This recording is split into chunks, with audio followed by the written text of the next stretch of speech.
Несорванный цветок или прощание у камина.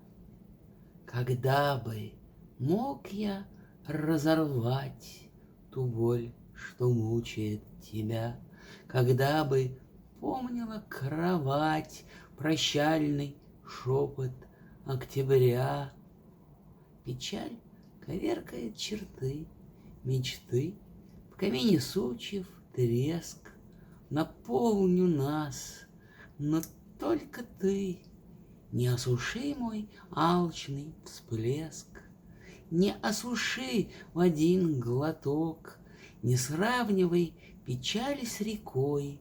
Взгляни на розовый цветок луны и помаши рукой.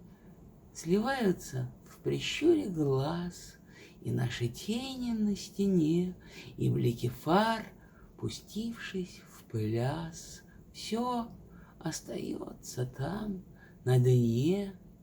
Не торопись его сорвать, на розовом стекле судьбы, как на холсте нарисовать. И нет ни рва, ни городьбы, и нету в том ничьей вины. Что остается? Сей посыл, несорванный цветок луны, ноябрь и память. Не проси.